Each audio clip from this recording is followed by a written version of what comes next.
I had been peeling carrots since 6 in the morning when I realized they probably wouldn't notice if I didn't cook at all. By then, the roast was already marinating in Dijon and rosemary. The apple pie crust was chilling in the fridge, and the linen napkins, the good ones, embroidered by my sister in 1963, were neatly folded on the edge of the table. I'd cleaned the entire downstairs the night before, even scrubbed the baseboards and changed the curtains. Not that anyone would notice, but still. They were due around 5. My daughter Caroline, her husband Martin, and the 2 grandkids, Max and Lily. It had been 6 months since their last visit. A quick weekend stop, just enough time to unload laundry, argue about who would sleep where, and disappear to a ski lodge for most of Saturday. "But we wanted to see you," she'd said, kissing my cheek in a rush. This was the only weekend that worked. So when Caroline called last week and said they'd be passing through again, I said, "Let me cook." I said it like it was my idea, like I didn't know they wouldn't stay long. All morning I worked in silence, with the old radio playing soft jazz and the windows open to let the cinnamon smell drift out. I set the table at 4 sharp, each plate with care, each glass without a smudge. I'd even made Max's favorite green beans, the ones I used to sneak into his lunchbox when he was small. At 5:15, their car pulled up. I wiped my hands, checked my lipstick, and opened the door with the kind of smile you save for birthdays and homecomings. Max gave a quick wave, Lily was on her phone, and Martin nodded from the driver's seat. Caroline stepped out first. "Hi, Mom," she said, not looking at me, already rummaging in her bag. "You made good time," I said. "I thought the traffic from Albany would be worse." "Oh, it was fine. We actually stopped and grabbed something to eat. This place on the turnpike with amazing sandwiches." "Hope you understand." "Hope you understand." She said it like she was apologizing for forgetting to buy milk, not for dismissing the meal I'd been planning since Tuesday. I didn't say a word. I just nodded and stepped aside. "Come in." They came in with their bags, jackets, noise. Carolyn kissed my cheek in passing, heading straight for the guest room. Max dropped his backpack on the couch. Lily disappeared to the bathroom. Martin scrolled his phone. No one even looked at the table. I stood there for a moment. Just stood. Then I turned, walked into the dining room, and began to clear it. One plate at a time. Folded the napkins, slid the roast back into the fridge, covered the pie. I closed the kitchen door behind me. In the quiet that followed, I sat down at the little table by the window, the one Derek and I always used for breakfast, and poured myself a cup of tea. From the hallway, I could hear them talking about ski passes, some neighbor's new car, Lily's upcoming test. Not one word about dinner, or the smell in the house, or me. I looked down at my hands, still smelling faintly of cinnamon and garlic, and thought, this is what it means to be an afterthought. Then I got up, rinsed my cup, and started writing a list. Not for groceries or things I needed to fix. No, a different kind of list. I ate a slice of the pie alone that night, not because I wanted dessert, I wasn't hungry, but because I needed to taste something I made, something that mattered, even if only to me. It was too sweet, I thought. I'd used Derek's old recipe, but he always liked things sweeter than I did. Funny how I'd kept making it his way, even 16 years after he passed. Old habits and old love. They stick, whether you want them to or not. The list I'd started earlier lay beside me on the table, its headings scribbled in large, shaky letters. What I've given. Underneath, just a few lines so far. Caroline's first car. Max's summer camp. Lily's braces. and last year's down payment for their new place in Connecticut, the temporary investment, as Caroline called it. My name wasn't on the deed, of course. "It's just paperwork, Mom," she'd said. "You know it's really yours, too." I underlined that last one 3 times. They didn't even stay the night. Around 9, Caroline poked her head into the kitchen, where I was rinsing dishes I hadn't used. "We're actually going to head out tonight," she said. "There's a chance of snow tomorrow, and Martin's got that call early." I nodded. No protest, no surprise, just a quiet understanding. They hadn't come for me. They'd come to pass through. Caroline hugged me with one arm.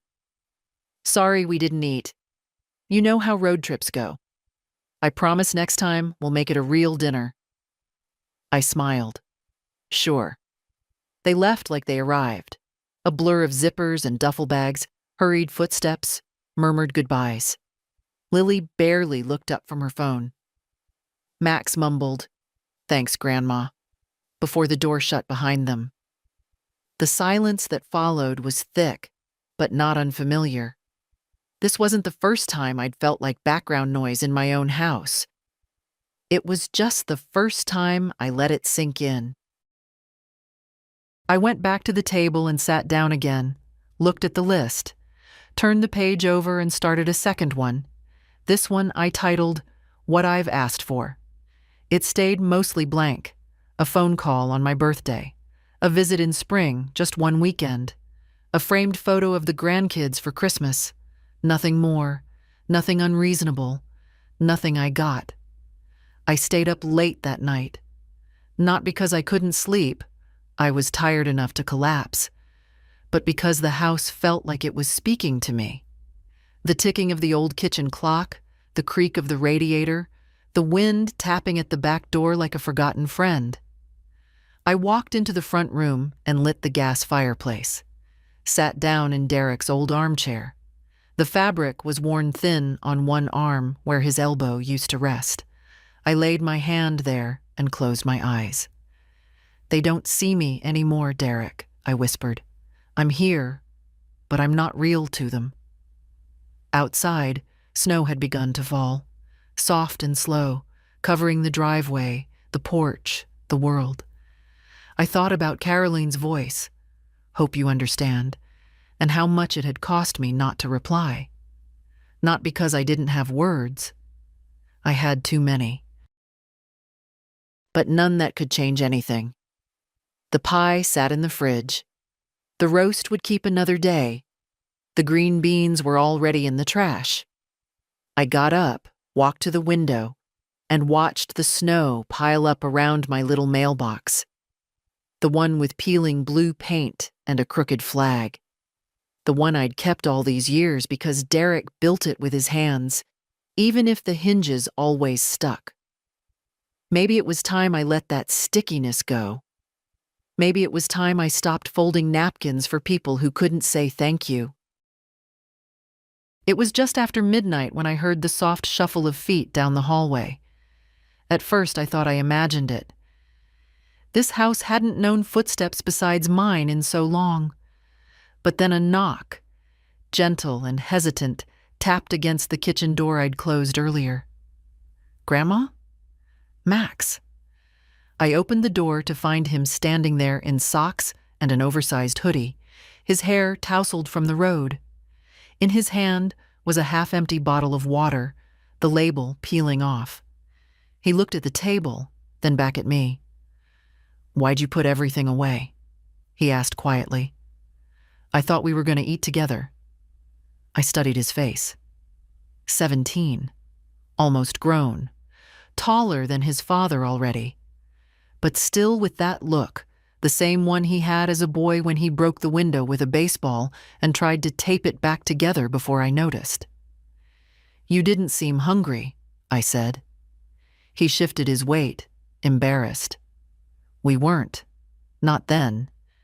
But I kinda wish we hadn't stopped." I didn't respond right away. I just pulled out a chair and gestured for him to sit. I reheated the pie in the microwave, poured him some milk, and watched as he took a bite, slower this time. No rush, no noise. "This is really good," he mumbled with his mouth full. "It was supposed to be for all of you." He nodded, eyes low. "I know." Silence stretched between us. Not uncomfortable, just full. The kind that holds things no one said yet. "Mom didn't mean to be rude," he said. "She's just always, you know." "I know." He looked up at me. "She works too much. She's tired all the time. And Martin, he never wants to stop anywhere too long." "I know, Max." He finished the slice and stood up, rinsed the plate without me asking. That small gesture, not grand, not loud, pierced deeper than any apology. "I wish we stayed longer," he said. "So do I." He paused at the doorway. "Thanks for the pie." Then he disappeared into the dark hallway again, and I stood there in the quiet, the warmth of the microwave still lingering in the air. The next morning, they were gone. I didn't hear the car start. No knock, no goodbye. Just a note left on the hallway table in Caroline's handwriting. "Thanks for having us, Mom. The kids loved seeing you. Sorry it was so quick. We'll plan better next time. Love, C. Next time." There's always a next time in Caroline's world.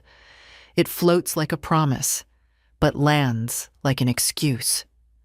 I folded the note and slipped it into the drawer by the fridge.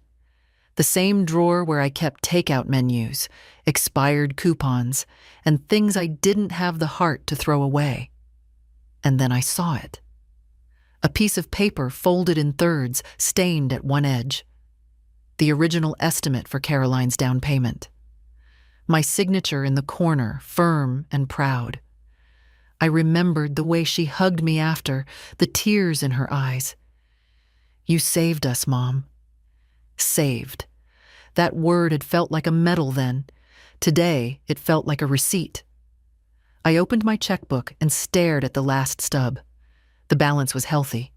I wasn't broke. But that wasn't the point. The point was, I didn't remember the last time someone asked me what I needed. Max's face came back to me, the way he looked at the pie. The quiet way he said, "I wish we stayed." One voice in a room full of silence. I picked up the phone and dialed the bank. The hold music played quietly in my ear. Some gentle instrumental thing meant to soothe. But I wasn't soothed. I sat at the kitchen table with my notepad open, pen poised. The list from the night before was still visible underneath. What I've given. I flipped to a new page. When the bank clerk picked up, her voice was bright and polite. "Good morning, Vermont Community Bank. This is Cheryl. How may I assist you today?" "Yes, hello," I said, steadying my voice. "My name is Joyce Holloway. I'd like to review the standing transfers and automatic payments associated with my checking account." "Of course, Mrs. Holloway. I'll just need to verify your identity." I answered the usual questions. Last 4 digits, mother's maiden name, the street I lived on for over 50 years, and then waited as Cheryl typed. "You have a few recurring payments?" she said. "Would you like me to list them?" "Yes, please." She read them out one by one. The $1 $200 monthly deposit to Caroline and Martin's joint account, labeled Family Support. The quarterly tuition contribution for Lily's arts program. The automatic car insurance payment for Max's vehicle. A few others I'd almost forgotten. Small transfers to help with Caroline's home repairs, a health insurance premium she once couldn't cover, a student loan payment that had supposedly slipped through the cracks. "Would you like to make changes to any of these?" Cheryl asked. I looked down at the paper, at my own handwriting, at the word support. "I'd like to suspend all outgoing payments," I said. "Effective immediately." There was a pause. "All of them?" "Yes." "Understood. I'll place temporary holds while we generate the paperwork. You'll need to come in to finalize everything. I'll be there tomorrow morning." Cheryl confirmed the appointment and thanked me. I hung up and stared at the receiver for a while. Then I reached for my teacup and took a sip. Cold, but not unpleasant, like something that used to be warm. I'd done the first thing. Now came the second. I opened the folder where I kept my will. I hadn't looked at it in years. It was still in the plastic sleeve the lawyer gave me when Derek died. I'd made it simple. The house and savings split evenly between Caroline and Max. No surprises, no drama. But now I took out a notepad and wrote a name I hadn't written in a long time. Ella Jean Moore. Ella Jean was my best friend's granddaughter. She'd lived 2 doors down for most of her childhood. A sweet, quiet girl who always offered to carry my groceries without being asked. The kind of child who notices when you're tired. When she left for college in Maine, she brought me a homemade jam jar wrapped in brown paper. "You're the only person who ever listened when I talked about books," she said. She wasn't family, but she had sat at this table more times in the last 5 years than my own daughter. I underlined her name. Then I wrote a question next to it. Why does blood get to decide everything? That afternoon, I walked out into the cold. The air smelled like wood smoke and pine. The neighbors' yards were bare, the last of the leaves clinging to branches like stubborn old memories. I walked to the mailbox and dropped in 3 envelopes. 1 to the bank, 1 to my lawyer, and 1 to myself. Yes, to myself. An empty envelope with just my address on the front. A promise to check the mail tomorrow and remember, I'm still here. I still matter. The house was quiet when I returned. The only sound was the clock in the hallway and the occasional sigh of the furnace. I didn't cook dinner that night. I poured myself a bowl of cereal and ate it by the window, watching the sky turn violet over the distant hills. I used to think love was shown through what you gave. Now I was beginning to believe it's also shown by what you stop giving. I didn't expect the silence the next morning to feel so different. It wasn't quieter than usual. No. The house had always held its hush well, like a gentle hand on your shoulder. But today, it wasn't emptiness I felt. It was space. A space I hadn't left for myself in years. I brewed coffee and sat at the kitchen table without a tray, without laying out extra cups or cutting fruit for anyone else. Just 1 mug, 1 plate, 1 person.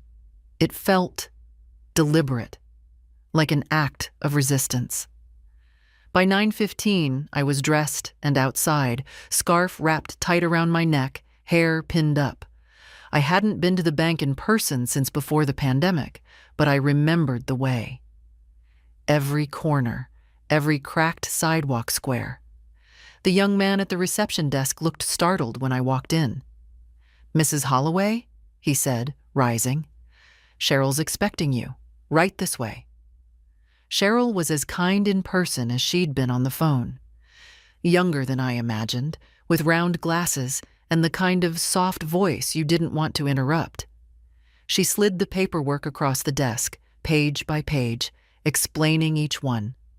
I signed everything, with a steady hand. Not because I wasn't nervous, I was, but because I knew this wasn't about money. It was about worth. When it was done, Cheryl hesitated. "Can I ask something? Just out of curiosity?"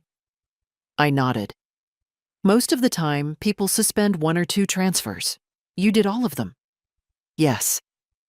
"Did something happen?" I looked at her. Not with anger or shame, just the tired honesty of someone who's held too much inside for too long. "They stopped seeing me," I said. "I just finally noticed." Cheryl didn't answer, just nodded once, respectfully. On the way home, I stopped by the hardware store. I needed new light bulbs, and the back fence had been sagging since July.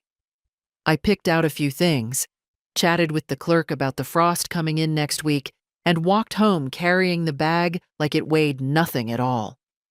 When I stepped into the kitchen, the phone was already ringing.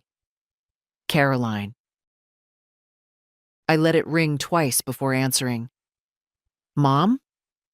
Her voice had that tight edge, like she was trying to sound calm but had skipped a breath. I just checked the account. The transfer didn't come through. Is everything okay? Everything's fine. There was a pause. I mean, did you forget? I know sometimes online stuff can be. I didn't forget. Another pause. Longer. You canceled it? Yes. Why? Not angry yet? Not shocked, just confused, as if it hadn't even occurred to her that the faucet might stop running someday. I've decided to rethink some things. Mom, she said, her tone sharpening, we count on that money. You know that. The mortgage, the kids' programs. Max's school bill is due next month. I'm aware. You didn't even warn me. No, I said, I didn't. She was quiet for a beat, then added, softer, did we do something? That question, that innocent plea, as if it all came down to a single act, as if the meal I cooked, and they skipped, was a standalone moment, not a culmination. I just needed to start treating myself with the same care I've given everyone else, I said. There was nothing harsh in my voice. No anger, no drama, just truth. I don't understand, Caroline whispered. I know, I said. I didn't either, for a long time. She exhaled, sharp, uneven, and then hung up.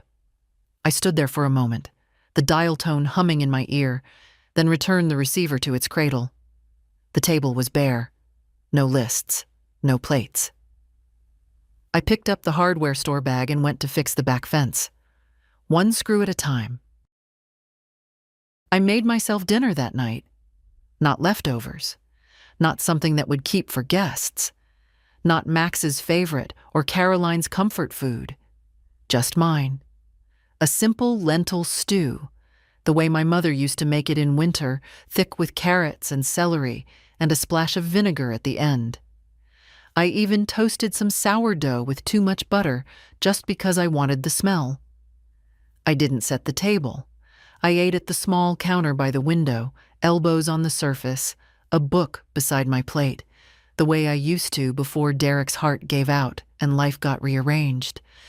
It wasn't joy, exactly, but it felt like breathing after holding my breath too long. When I finished eating, I lit a candle on the table. No reason, just the glow. And then I sat there, watching it flicker, listening to the wind pressing against the windows. There was something old and holy in the stillness. Then the doorbell rang. I almost didn't answer. People rarely came unannounced, and I wasn't in the mood for anyone who started with, "Sorry to drop by." But when I opened the door, there she was. Nancy Prentice, my neighbor from 2 houses over. Always with red lipstick and a scarf in her hair, even if she was just out walking her dog. "Well, hello," she said, holding a Tupperware container. "I made too much squash casserole. Thought maybe you'd take some off my hands." She didn't ask if I was busy. She just stepped inside like we used to do in the old days, when people brought pie instead of text messages. I took the dish and led her to the kitchen. "Smells like stew in here," she said, sniffing. "Real stew, not that salty stuff from a can." I smiled. "It was for me this time." Nancy sat down, eyeing me. "You look different. Not sick. Just less folded." I laughed despite myself. "That's a new one." She waved a hand. "I mean it. Something shifted." "What happened?" I didn't launch into the story. I didn't need to. Nancy had raised 3 kids of her own, and her oldest hadn't visited in 2 years. She knew the quiet punishments of motherhood. They came and went, I said simply. Didn't eat, didn't stay, and I didn't say a word. Nancy nodded slowly, and that was louder than any shouting. We drank tea. She told me about her youngest grandson's latest tantrum and how her back was screaming like an old hinge. And we sat there, 2 women with our years like heavy coats, not complaining, just wearing them. When she left, I walked her to the door. You know, she said, pausing on the porch, I always thought you gave too much. So did I said, but I only just admitted it. Back inside, I rinsed the mugs and set them on the drying rack. Then I stood in the doorway of the living room and looked around. Not with dissatisfaction, but curiosity, like I was seeing it for the first time in years. The Afghan on the couch, the crooked family portraits, the stack of unopened holiday cards on the mantel, the clock that ran 10 minutes slow. I moved toward the shelf where the photo albums were, opened the thickest one. Page after page of Caroline's childhood. Her dance recitals, birthday cakes, awkward teenage smiles. One photo made me pause. Me and Derek, sitting on the floor beside a 4-year-old Caroline, helping her unwrap a puzzle. My hair was darker then, tied back with a ribbon. My hands rested gently on Caroline's back, as if I was making sure she didn't tip too far into the joy. I closed the album. I'd been carrying those years like evidence, proof of love, of sacrifice, of trying. But maybe it was time to stop proving. Maybe it was enough just to be. The next morning, I took down the curtains in the living room, not because they were dirty, though they probably were, but because they were beige. A dull, apologetic beige I had never liked but kept because neutral goes with everything. With what, exactly? The silence? The smallness I'd folded myself into? I replaced them with an old pair I'd found in the hall closet. Deep green, patterned with vines. Derek used to call them the jungle curtains and rolled his eyes every time I brought them up. Too loud, he said. But today, that was the point. I wanted color. I wanted something that said, this is my home, and I'm still alive in it. I stood back, arms crossed, and looked at the room. The green clashed with the old carpet, but I didn't care. It clashed, and I liked it. Then I picked up the phone and called the painter whose card had been on my fridge since 2019. He remembered me, even joked about the cookies I'd once given his crew. I told him I was finally ready to repaint the kitchen. What color you thinking, Mrs. Holloway? He asked. Not white, I said. That's all I know. He laughed. We'll work with that. I hung up, satisfied. In the afternoon, I baked a pear tart, not because anyone was coming, but because I had pears going soft, and I liked the smell of cinnamon in the house. I played music too, an old blues record Derek never could stand. He used to call it sad kitchen noise. But I danced to it right there in my socks, the oven warming my back, the record scratching like a memory that didn't know when to quit. Around 4, the phone rang. I let it ring once, twice. Then I answered. Mom? Caroline's voice, tighter than yesterday. Can we talk? We're talking. I don't understand what's going on. I know. A pause. Are you angry? No. Another pause. I could almost hear her organizing her words, the way she did as a teenager when she knew she was cornered. Max told me he talked to you after dinner. He did. He said you looked sad. I was tired. She sighed, like she was the one carrying something heavy. I feel like this is about more than just dinner. It is. Silence again. I didn't know you were upset, Mom. You never said anything. And there it was. The line I'd waited for. The line I used to tell myself. If it mattered that much, you would have spoken up. I sat down on the couch. That's the thing, I said. I was so busy making sure everyone else had what they needed, I forgot I was allowed to need something too. She didn't respond, and I didn't fill the silence. I'm not punishing you, I added. I'm just done erasing myself to make everyone else more comfortable. When she spoke again, her voice was quiet. So what happens now? You live your life, and I live mine. And maybe we find a way to meet in the middle, but only if it's not one-sided. She didn't argue. For once, she didn't rush to smooth things over. I have to go, she said finally. Lily's violin lesson? I hope she plays something she likes, I said. She hung up.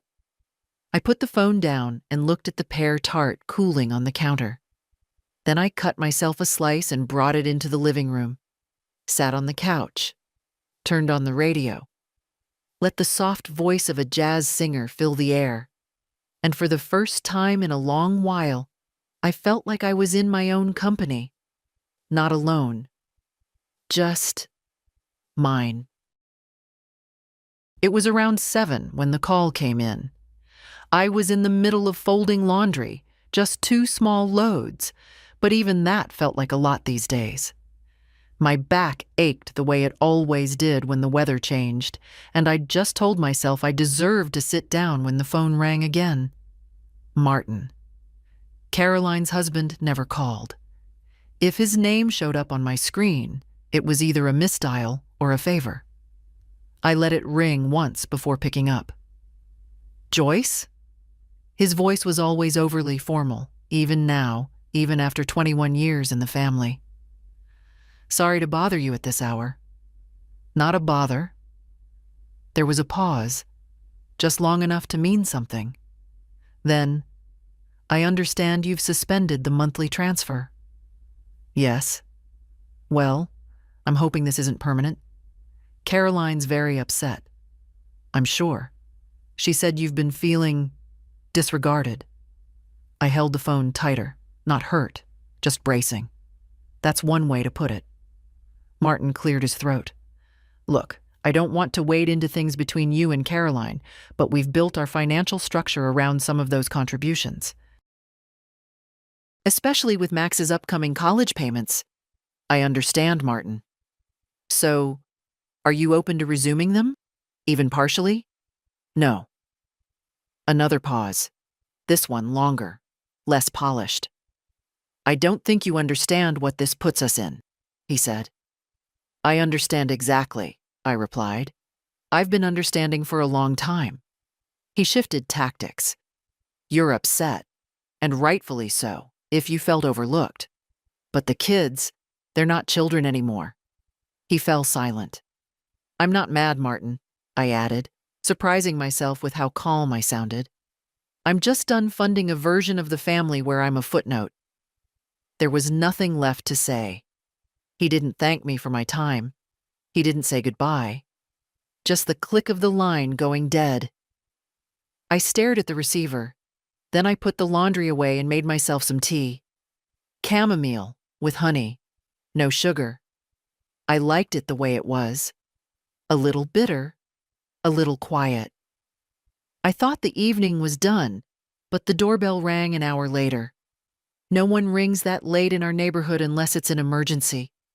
I pulled my cardigan tighter and walked to the door. It was Lily. 16, with that look of a girl caught between being adored and dismissed, both by people too busy to notice her. She stood there in her hoodie and boots, holding a canvas tote bag and blinking up at me like she wasn't sure I'd actually open the door. Hi, Grandma. Lily, what on earth? I didn't want to be home. I opened the door wider. Come in. She walked past me without a word and dropped her bag on the rug. She looked around, as if something had changed in the house since her last visit. Maybe it had. Maybe it was me. Mom's yelling, she said finally. Dad's being a jerk. Max locked himself in his room. I nodded, waiting. She looked at me then, really looked. I didn't know you made all that food. I didn't reply. I saw the roast in the fridge. And the pie. Max told me you were upset. That he came in late and you still made him pie. I didn't make it for him, I said gently. I made it for whoever was hungry. Lily sat down at the table. Can I stay here tonight? My chest ached, not from anger or pride, but something far older. Of course, I said. She smiled, then added, Do you still have pie? I did. Lily fell asleep on the couch with her socks half off and a book still open on her chest. I covered her with the old quilt, the blue one from the attic, stitched with stars, and sat for a while just watching her breathe. There was something strange about that night. Not loud, not dramatic, just quiet in a new way. Not emptiness, not waiting, just life, finally settling into the corners of this house again. I turned off the lights and left the living room door cracked, the way I used to when she was little and afraid of the dark. In the morning, I woke up early. The sun hadn't fully risen, but the sky outside was warming, pale blue filtering through the green curtains. I made coffee, cut 2 slices of toast, and stood at the counter with the kettle in my hand, realizing I felt something that had eluded me for a long time. Control. Not over anyone else, not even over Lily asleep in the other room, but over myself. My words. My yes and no. The borders of my own life. Lily shuffled into the kitchen just after 8. Her hair was a mess, her eyes still half shut. I smell toast. You do. She smiled, sleep soft. Can I have some? You can have all of it. She sat, legs crossed under her, and looked around like she was seeing the kitchen for the first time. It's nice in here in the morning, she said. At our house, it's just cereal and yelling. Sounds exhausting. It is. She ate in silence, and I didn't rush her. After breakfast, I walked out to check the mailbox. Just a few envelopes, catalogs, a flyer, and one thick white envelope from my lawyer's office. I held it in my hands like it was heavier than paper. Inside, the updated draft of my will and the preliminary paperwork for the living trust.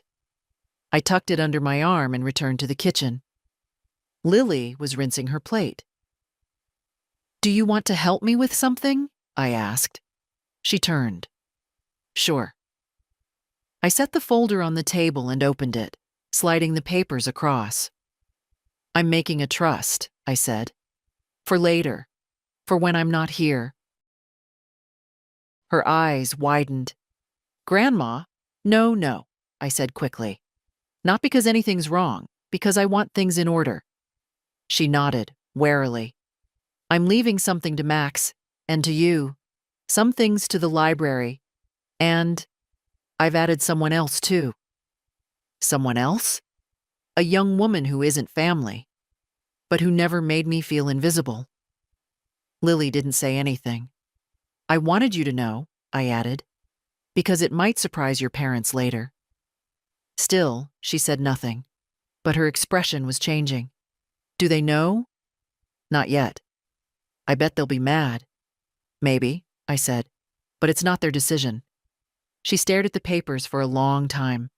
Then finally, quietly, You're the only one who listens to me, Grandma. My heart pulled, gently, not painfully. I know, sweetheart. She looked up. I don't want your money. I know that too. But it means something, that you'd trust me. I reached across the table and took her hand. I trust you because you see me, not because you're mine. For a moment, neither of us spoke. Just the sound of the old fridge humming in the corner, the wind brushing against the window panes.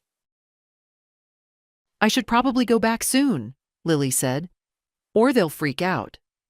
I nodded. "Take your time." But she didn't rush. She sat there with me a while longer, finishing her tea, watching the snow start again.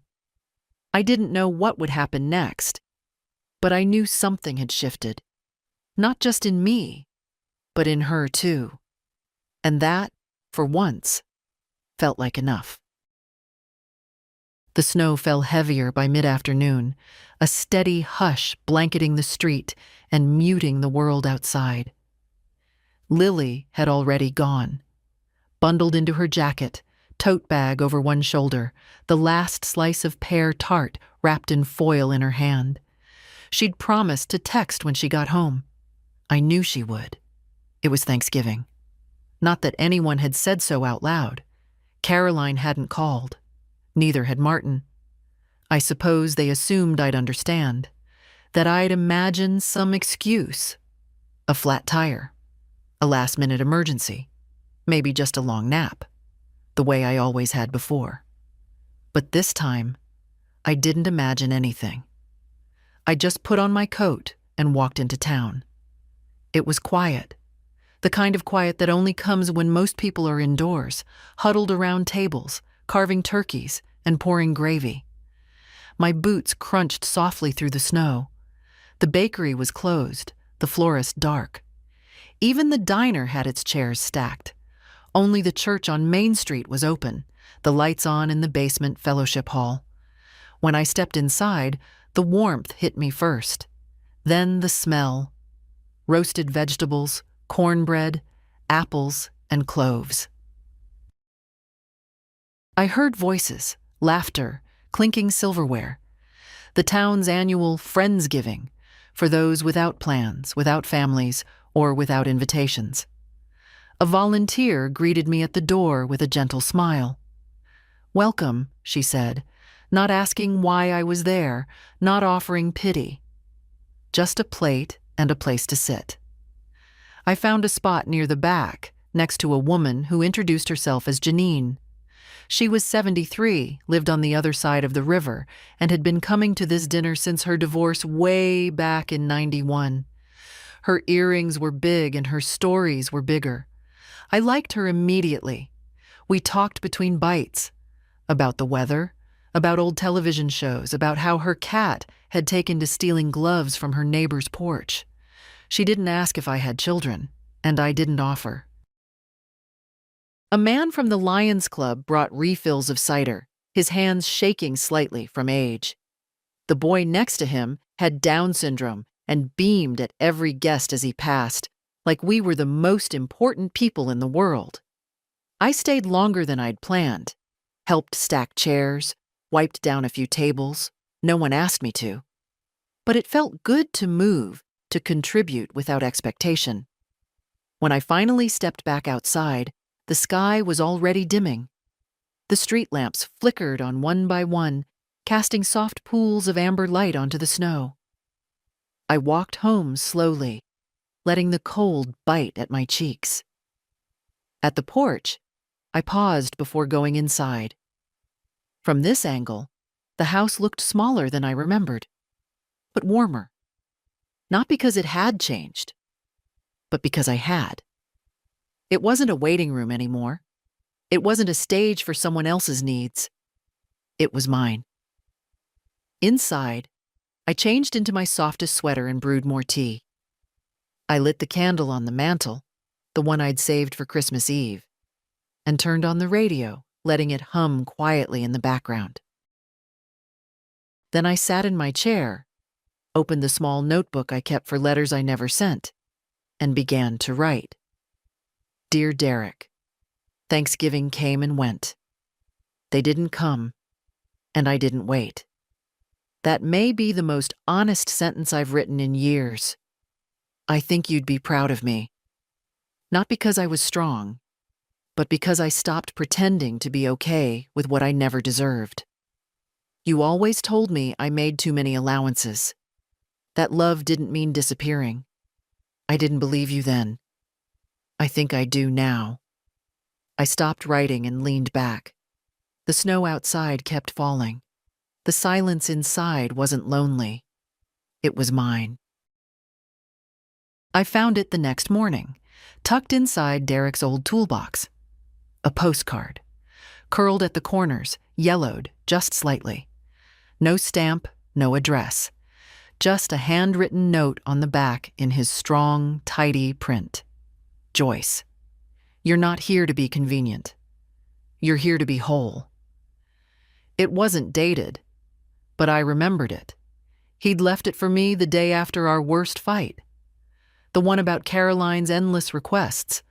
The one where I'd cried into the sink and he'd gone out for a drive. He came back with coffee and said nothing. But the next morning, I found that card sitting by the toaster. I'd tucked it away. Maybe I wasn't ready for its truth back then. But today, it felt like a benediction. I sat on the floor, surrounded by tools and old screws, the scent of oil and dust in the air, and held that card like a small, holy thing. You're not here to be convenient. You're here to be whole. I didn't cry, not because I wasn't moved, but because the ache wasn't sharp anymore. It had settled into something solid, a knowing. I returned the card to my bedroom and placed it inside the top drawer of my nightstand. Somewhere I could reach for it when needed, not as a relic, but as a reminder. That afternoon I went through the closets. I wasn't purging, not in the dramatic sense. I was just choosing which towels I liked, which mugs, which sweaters I actually wore. I packed a few things into a box marked Community Center and set it by the door. Later, I called the church and asked if the food pantry needed volunteers. The woman on the phone sounded surprised. "Are you sure?" she asked. "It's a lot of lifting sometimes." "I'm strong," I said, and I meant it. That night, I lit the fire. Not for guests, not for show, just for me. I made a grilled cheese sandwich and tomato soup, the kind Caroline always called kid food. I ate slowly, dipped the corners of my sandwich in the bowl, like I used to when I was young and hungry and didn't care what looked proper. Then I pulled out a crossword and filled in a few squares before falling asleep in Derek's chair. Blanket over my knees, the fire humming like an old lullaby.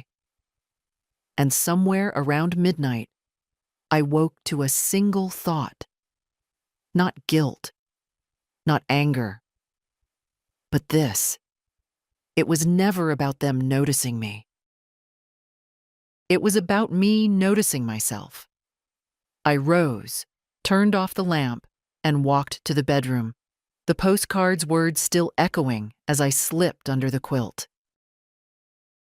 I started waking up earlier, not because I had appointments or people to cook for, but because the morning felt like mine again. The quiet hours before the phone could ring, before the news began rattling from the radio, before the world pushed in with its needs. I stretched slowly at the foot of the bed. 10 minutes, just as the doctor once suggested, but I never had time for. My knees cracked, my shoulder ached, but still, I moved. My body was old, not broken. There's a difference. The kitchen felt different too. Not because anything had changed. The same chipped counter, the same dent in the floorboard near the stove. But because I walked into it with new rules. I no longer asked, "What should I make if they come by?" I asked, "What do I want today?" That morning, it was pancakes. Just 2, with the last of the blueberries I'd frozen in August. I made them small, the way Derek liked, but this time I added cinnamon, the way I liked. And I didn't apologize to the empty room. I spent the day moving through the house like someone settling into a place they've owned forever, but never truly claimed. I rearranged the living room, pulled the old armchair closer to the window so I could read in the light. Took down a few of the framed school portraits. Not out of spite, but because they no longer comforted me. Some people leave furniture to their children. I decided I'd leave space. Space that wasn't burdened with old expectations. Space that felt like breath. Around noon, I walked to the post office and mailed a letter. It wasn't long. Just a note to Lily. You are seen. You are enough. I'm proud of the person you're becoming. Not because of what you'll do, but because of who you already are. Keep that fire. It will save you. I didn't sign it love, Grandma. I signed it with respect, Joyce. Because that's what I was learning. Love given freely is good, but love given with respect is the only kind that sustains. On my way home, I stopped at the fabric store. I hadn't sewn in years, but suddenly I wanted to. Not a quilt, not anything to pass down. Just something for the windows in the back room. Something floral and ridiculous. The girl behind the counter asked if I had a project in mind. No, I said. I just want something that makes me smile when the sun hits it. She grinned. That's the best reason. Back home, I cut the fabric and pinned it by hand. I hummed without meaning to. The same tune I used to sing to Caroline when she was small and feverish, curled in my lap. And as I worked, I thought about all the days I'd filled with someone else's preferences. All the casseroles made without mushrooms. All the shirts ironed because someone liked sharp creases. All the decisions paused until others gave their blessing. No more. I was done waiting to be consulted about how to live inside my own life. That evening, I watched the sky darken from my new chair by the window. The hills folded into the dusk, and the air turned glassy with cold. Somewhere across town, Caroline was probably setting the table. Or maybe she wasn't. Maybe they were ordering in. Maybe she was texting someone about what an impossible woman her mother had become. It didn't matter. Because for the first time in years, I wasn't listening for the sound of a car pulling up my driveway. I wasn't listening at all. I was being. They arrived without warning. No text. No call. Just the sound of tires on gravel and the jolt in my chest that followed. I was in the garden, clearing out the last of the frost-bitten herbs, hands in soil, sweater sleeves rolled to the elbows. I heard the car door slam and stood slowly, brushing dirt from my palms. It was Caroline, Martin behind her, silent and stiff. Max stepping out slowly, eyes down. Lily, last, half hiding behind the car, arms crossed. I didn't move. Caroline approached first, her heels sinking slightly into the soft ground. She looked good, neat, polished, exhausted. She always looked exhausted now. We were in the area, she said. You weren't. She flinched, not visibly, but I saw it, a flicker behind the eyes. I thought maybe we could talk. You're here, that's talking. She glanced at the house. Can we come in? No. The word surprised even me, how calmly it came out. No anger, no tremble. Just fact. I have guests, I added. Martin shifted. Guests? Yes. It was true. Janine from the church was inside, helping me sort books for the donation drive. Nancy was due over soon with scones. The house wasn't empty anymore. Not today. I didn't know you had people over, Caroline said. No one knows what I do anymore. That's the point. She tried again. Can we just sit for a minute? I stepped aside and gestured toward the porch chairs. Outside. They filed up like a group visiting a museum they weren't sure they wanted to see. Max sat quickly. Lily hovered, then followed. Caroline remained standing. This doesn't feel like you, she said. It feels exactly like me, I answered. You just haven't seen me in a while. She bit her lip. Is this because of the money? No. But it's because I made a life and you didn't notice. So I stopped leaving the door open for people who walk past without looking in. Silence, except for the wind, the creak of the porch rail. Lily spoke next. I told them to come, she said quietly. I thought, maybe you'd want that. I looked at her. She looked back, unsure but steady. I appreciate that, I said. But this visit isn't about what I want. Carolyn exhaled. What do you want then?